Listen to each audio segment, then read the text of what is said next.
안녕하십니까. 공병호TV의 공병호입니다. 여러분의 후원이 부정선거 의혹 사건의 실체를 밝히고 국내외 널리 알리려는 공병호TV 활동에 힘을 다할 것입니다. 방송 시작하겠습니다.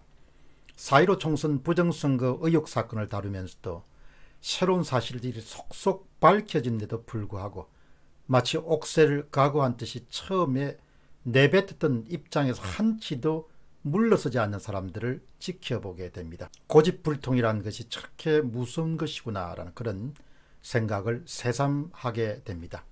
권력을 갖게 되거나 나이를 먹게 되면 사람들은 정말 중요한 것이 내가 믿거나 내가 주장하거나 내가 알고 있는 것을 대상으로 하는 검증 작업을 거의 필요로 하지 않는 사람들이 있습니다. 그래서 어떤 사람은 두고 일단 두뇌 속에 한 번 입력된 정보는 그 정보로부터 어떤 변화를 기대할 수 없다. 그런 이야기를 나누는 경우가 있습니다.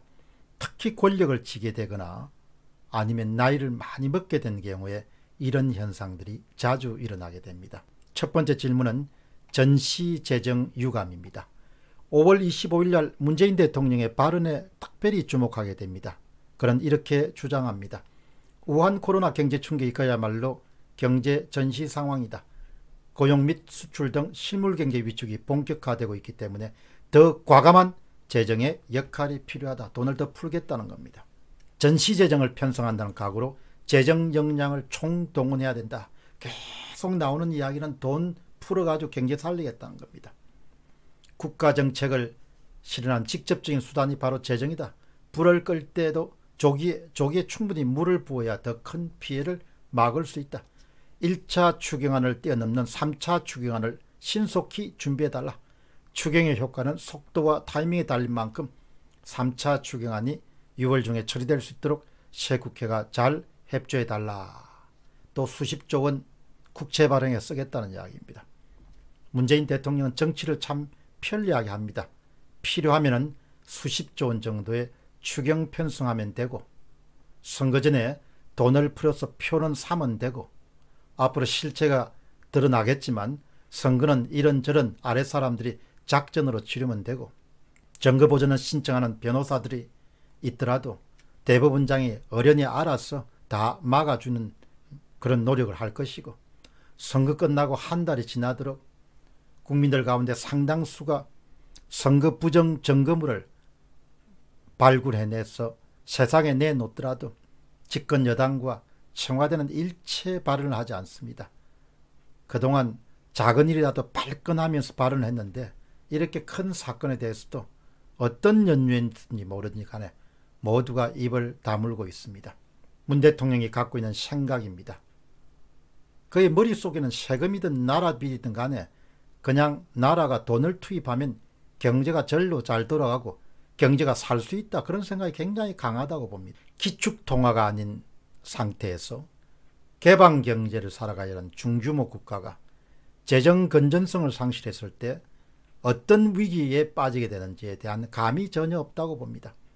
재임하고 있는 동안 그냥 펑펑 쓰고 가면은 다음 사람이 뒤치다거리를 어떻게 할지 전혀 생각이 없는 것 같습니다.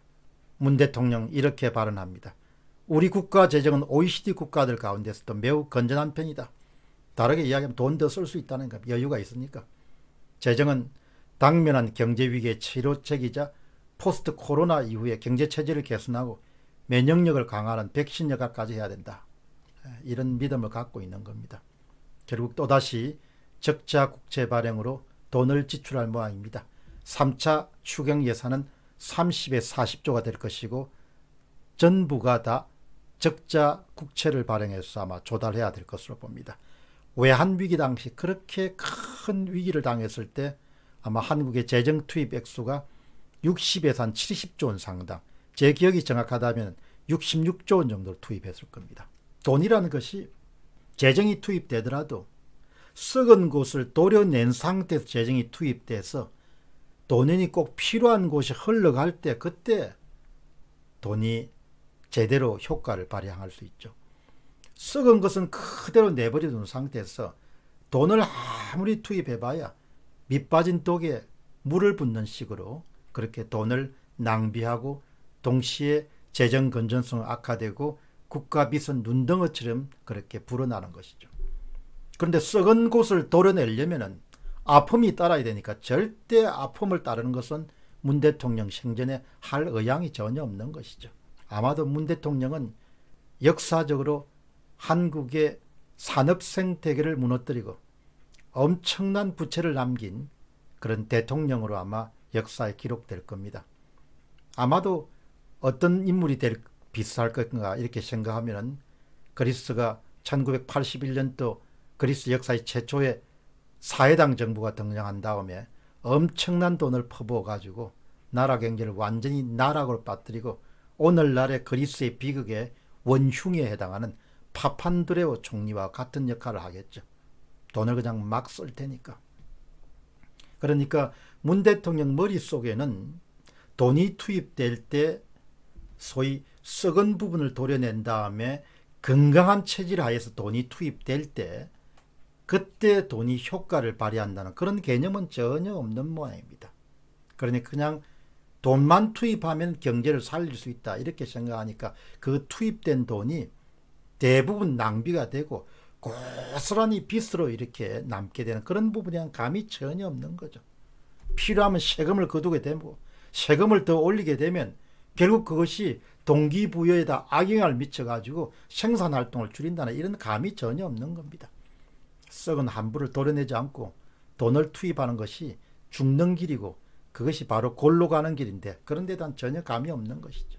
그러니까 한번 머릿속에 재정을 통해서 국가를 세워야 된다는 그런 소위 지식이 입력되고 나면 그것을 수정, 보완, 교정할 수 있는 그런 기회가 전혀 없었던 것이죠. 어떻든 한국인들은 참 앞으로 엄청 어려워질 것 같습니다. 보통 어려워지지 않을 것 같아요. 지도자를 적시에 제대로 못 만나면 죽을 고생을 하는 수밖에 없죠. 근데 뭐 지금은 경쟁국들이 다 뭐 죽기 아니면 살기로 뛰니까 이제 여기서 달리기 시합하는 거 마찬가지죠. 그냥 경주의 트랙을 계속 돌아야 되는데 중간에 뭐 어떤 내부적인 요인을 해가지고 트랙을 벗어나고 나면은 그 다음 그 트랙을 다시 올라가기는 힘들죠. 다시 뭐 다음에 잘한다 이런 게 힘듭니다. 지금 한국 사회를 보면 그런 생각이 참 많이 들죠. 트랙에서 벗어나기 시작했는데 다시 올라서기는 굉장히 쉽지가 않을 거다 이렇게 보는 거. 나라를 빚더미에 올릴 그런 인물로 기억될 것으로. 거기다가 뭐 이제 선거까지 해가지고 자신감이 얻었으니까 큰일입니다. 공병호 TV의 공병호였습니다. 감사합니다.